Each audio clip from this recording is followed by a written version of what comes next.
ગુજરાત સરકારે એક અચરજ પમાડે તેવો નિર્ણય લીધો છે, જેના કારણે વિવાદ સર્જાયો છે। હવે ગુજરાતી માધ્યમના શિક્ષકોને ઉર્દુ અને મરાઠી માધ્યમના બાળકોને ભણાવવા અને તેમની સંભાળ રાખવાની જવાબદારી સોંપવામાં આવશે। ગુજરાત સરકારે રાતોરાત એક એવો નિર્ણય કર્યો છે, જેની સામે શિક્ષક આલમમાં ભારે નારાજગી જોવા મળી રહી છે।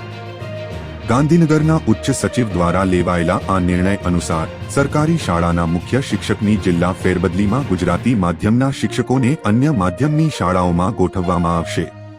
આ નિર્ણયનો સૌથી મોટો વિરોધ તત એટલે કે head teacher attitude test pass કરેલા શિક્ષકો કરી રહ્યા છે, જેમને જિલ્લા ફેરબદલીમાં અન્ય માધ્યમની શાળાઓમાં મૂકવામાં આવનાર છે। સુરત જિલ્લા શિક્ષક સંઘ સહિત અન્ય શિક્ષક સમિતિઓએ આ નિર્ણયનો સખત વિરોધ નોંધાવ્યો છે। તત શિક્ષકોની જિલ્લા ફેરબદલીના 6 માધ્યમો દ્વારા પણ આ નિર્ણયનો વિરોધ કરવામાં આવી રહ્યો છે।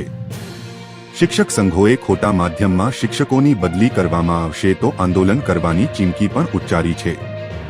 પાલિકા સંચાલિત શિક્ષણ સમિતિમાં તત શિક્ષકોની બદલી કેમ્પ પહેલા જ વિરોધ શરૂ થઈ ગયો છે।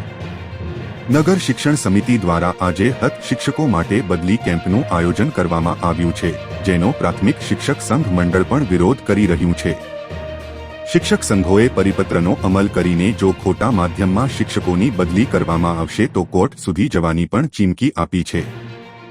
શિક્ષકોનું કહેવું છે કે જેમને મરાઠી કે ઉર્દુ ભાષાનું જ્ઞાન નથી, તેઓ તે માધ્યમના બાળકોને કેવી રીતે ભણાવી શકશે અને તેમની સંભાળ રાખી શકશે।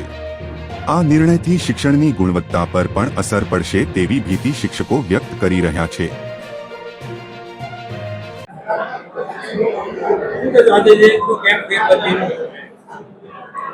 આજે રાજ્ય સરકારની સૂચના મુજબ જિલ્લા ફેરબદલીનો કેમ્પ રાખવામાં આવ્યો હતો।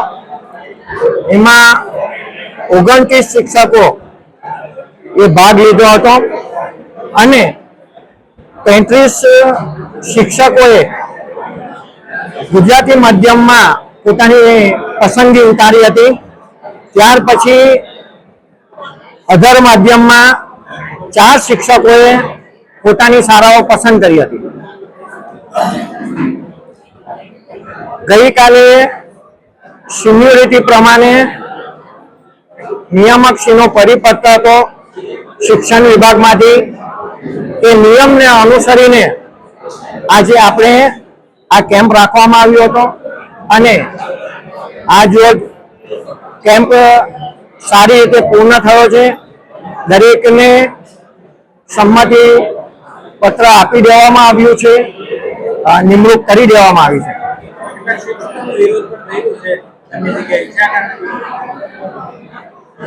આ રાજ્ય સરકારનો વિષય છે। રાજ્ય સરકારની સૂચના મુજબ કેમ્પ કરવામાં આવ્યો છે, એમાં કંઈ જ ખોટું નથી।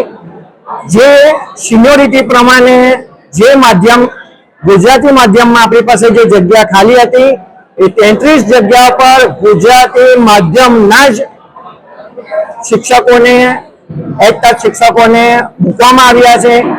ત્યારબાદ જે અધર માધ્યમનું હતું તે 33 પછી જે 7 બાકી રહેતા હતા, 6 બાકી રહેતા હતા, એમને પોતાની સંમતિથી અધર માધ્યમ પસંદ કર્યું છે।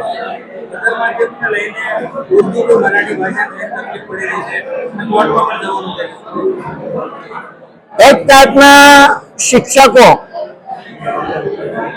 શાળામાં અમુક વિષયના તાસ લેવાના હોય છે અને વહીવટ કરવાનો હોય છે।